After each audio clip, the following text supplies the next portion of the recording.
ভালোবাসার টানে এবার আবারও প্রাণে বেঁচে গেল অনুশ্রী। হ্যাঁ বন্ধুরা, ভিডিওতে লাইক দিয়ে দেখতে থাকুন। যে মুহূর্তে কিনা আইসিইউ রুমে ঢোকা মাত্র ঈশান যখন নিজের আপ্রাণপণ চেষ্টা করতে থাকে, অনুশ্রীকে বারবার করেই ডাকতে থাকে, ঠিক সেই মুহূর্তে অনুশ্রীকে যখন কিনা ওর বাবা বলতে থাকে যে মারে, তুই তো একদিন আমাকে বলেছিলিস যে আমি নিজে ইন্দ্রাণী গাঙ্গুলির কাছে গিয়ে তোকে পাত্রস্থর করে আসবো তার ছেলের হাতে, তাহলে আজকে সেই জিনিসটা যখন আমি করতে বাধ্য হয়েছি তোর কারণে, তার শর্ত কেন তুই এই বাবাটাকে এতটা শাস্তি দিচ্ছিস বলতো? এরকম না মুখ ফিরিয়ে নিয়ে মারে, তুই একবার তোর বাবার কাছে ফিরে আয়, তোর বাবা তোকে কথা দিচ্ছে আর কোনোদিনও তোর বাবা তোকে দুঃখ দেবে না, তোর ভালোবাসার মানুষটার কাছ থেকে তোকে আলাদা করবে না। ঠিক সেই মুহূর্তে যখন কিনা ইন্দ্রাণী বলতে থাকে যে রাজ, এই আমাদের জীবনটা আমাদের কোন মোড়ে নিয়ে এসে দাঁড় করালো বলো তো? একদিকে জয়িতাকে আমি কথা দিয়ে রেখেছি যে আমি ওর মেয়েকে আমার বাড়ির ছোটো বউ করে আনবো, অন্যদিকে 20 বছর আগে আমি অনুশ্রীর বাবাকে কথা দিয়ে এসেছিলাম যে আমি অভিমন্যু দাদার মেয়েকে আমি আমার বাড়ির বউ করে আনবো। এবার আমি কোন দ্বিধাদ্বন্দ্বে পড়ে গেলাম বলো তো?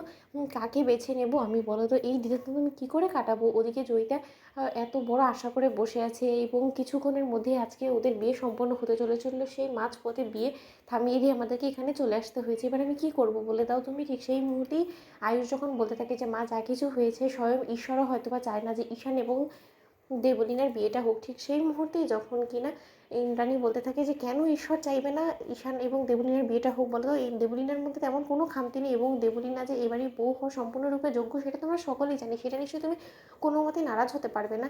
আয়ুষ ঠিক সেই মুহূর্তে আয়ুষ বলতে থাকে যে না মা না, দেবলীনা রীতিমতো দুমুখো একটা মেয়ে এবং অত্যন্ত ভয়ঙ্কর, এবং ও যে কত রকমের নোংরা কর্মকাণ্ডগুলো এত অবধি করে এসেছে তোমার সমস্ত বিশ্বাস অর্জন করার জন্য। ওর মূলত উদ্দেশ্য একটাই, ও এ বাড়িতে ঢুকতে চায় শুধুমাত্র ওর লোভ স্বার্থসিদ্ধি পালন করার জন্য, কারণ ও চায় যে ও ইন্দ্রাণী গাঙ্গুলি হবে নেক্সট জেনারেশন, এবং তার পাশাপাশি আমাদের সমস্ত স্থাবর অস্থাবর সকল সম্পত্তি সমস্ত কিছু ও নিজের মুঠোয় করে ঈশানকে গাধার খাটুনি খাটিয়ে ওর কাজের লোক বানিয়ে ছেড়ে দিবে। মা তুমি কেন বুঝতে পারছো না বলো তো? আচ্ছা ঠিক আছে, তোমার কোনো মতেই বিশ্বাস হয় না তাই তো, যে আমি যে সমস্ত কথাগুলো বলছি সেটা হয়তো বা আমি অনুশ্রী এবং ঈশানের চার হাত এক করার জন্য বলছি, তাহলে আজকে তোমাকে আমি সেটা হাতে নাতে প্রমাণ করে দেবো। আই এম ড্যাম শিওর যে যেহেতু এখন আমরা ও বাড়িতে নেই, তাই আমাদের অ্যাবসেন্সে সেখানে অবশ্যই রওশন গিয়েছে দেবলীনার সঙ্গে দেখা করার জন্য, এবং সেখানে ওদের মাঝখানে ঠিক কী কী কথাবার্তা হচ্ছে সেই সমস্ত কিছুর প্রমাণ আমি তোমাকে আজকে হাতে নাতে দেবো। তার পরবর্তীতে আমি আশাবাদী যে নিশ্চয়ই তোমার সামনে দেবলীনার এই মুখোশটা টেনে ছিঁড়ে ফেলে দিতে পারবো আমি, এবং